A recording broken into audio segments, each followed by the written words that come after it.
여러분, 화장실에 다녀오고 나서 휴지에 묻은 붉은 핏자국을 보고 심장이 덜컥 내려앉은 적이 있으신가요?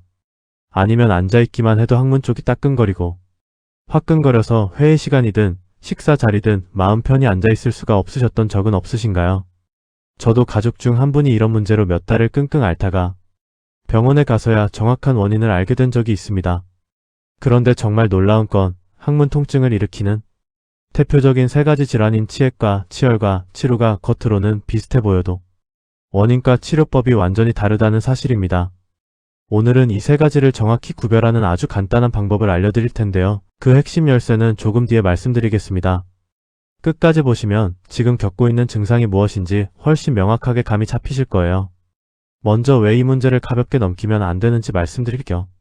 항문 부위 질환은 굉장히 흔하지만 부위가 민감하다는 이유로 많은 분들이 병원 가기를 미루십니다. 특히 어르신들일수록 이런 이야기를 꺼내는 것 자체를 부끄럽게 여기시는 경우가 많은데요. 문제는 이렇게 미루는 사이에 상태가 점점 악화된다는 겁니다.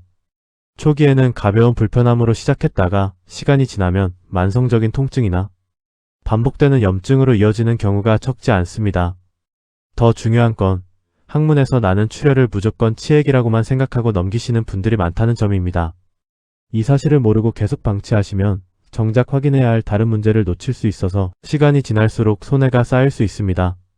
물론 개인차가 있고 대부분은 크게 걱정하지 않아도 되는 경우가 많으니 지금부터 정확히 알아가셔도 결코 늦지 않았습니다. 그렇다면 이 세 가지 질환의 정체는 정확히 무엇일까요? 먼저 치액부터 살펴보겠습니다. 치액은 항문 주변에 있는 혈관 조직, 흔히 말하는 정맥 덩어리가 부풀어 오르는 상태를 말합니다. 우리 몸의 항문 부위에는 원래 혈관이 풍부하게 모여있는 조직이 있는데 이 조직에 지속적으로 압력이 가해지면 마치 풍선처럼 부풀어 오르게 됩니다.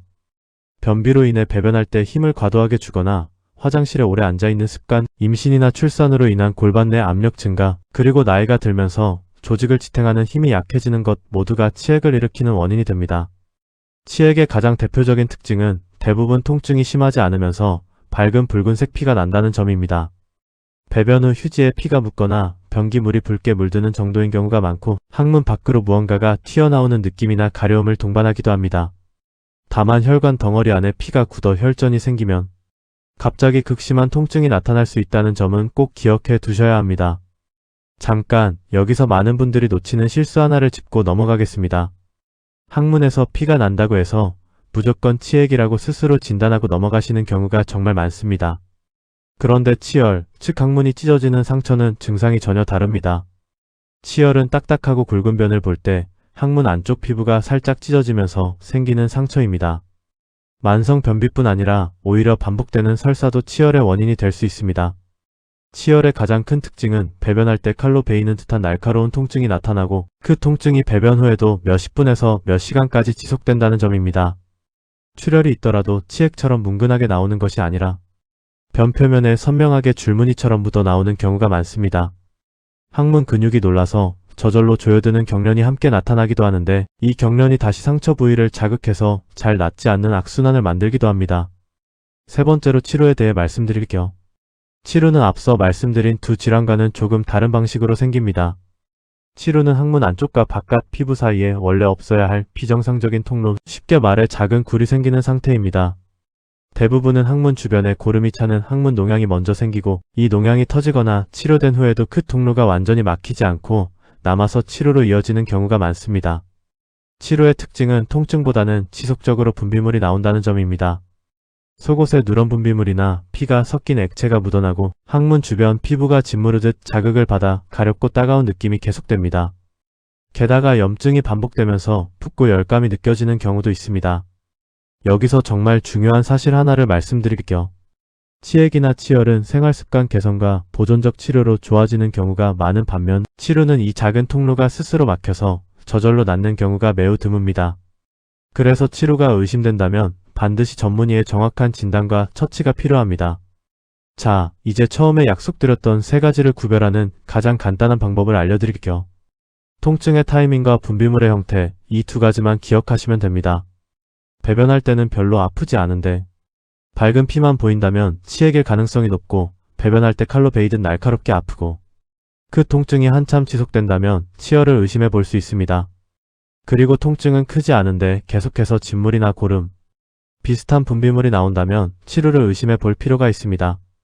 물론 이건 병원에 가시기 전에 스스로 상황을 파악하시라는 참고용 기준이라는 점을 꼭 기억해 주세요.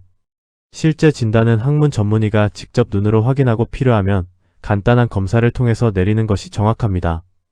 여기서 여러분이 반드시 아셔야 할 안전수칙을 말씀드릴게요. 항문 출혈이 계속되거나 배변 습관이 갑자기 바뀌거나 체중이 이유 없이 줄어드는 증상이 함께 나타난다면 절대 자가진단으로 끝내지 마시고 꼭 병원을 방문하셔야 합니다. 특히 나이가 들수록 대장이나 직장에 생기는 다른 질환의 초기 증상이 치액과 비슷하게 나타날 수 있다는 점이 여러 의학 자료에서 반복적으로 강조되고 있습니다. 항문에서 나는 출혈을 그냥 치액으로 넘기고 계속 방치하시면 정작 확인해야 할 시기를 놓칠 수 있으니 특히 출혈이 반복된다면 정확한 검사를 받아보시는 것이 무엇보다 중요합니다. 물론 대부분의 항문 출혈은 치액이나 치열처럼 크게 걱정하지 않아도 되는 경우가 많지만 확인은 전문의를 통해 하시는 것이 가장 안전합니다. 이제 실제로 도움이 되는 실천법을 말씀드릴게요. 첫째로 식이섬유 섭취를 늘리는 것이 가장 기본이자 강력한 방법입니다. 학계에서 권장하는 성인 하루 식이섬유 섭취량은 대략 25에서 30g 정도로 알려져 있습니다.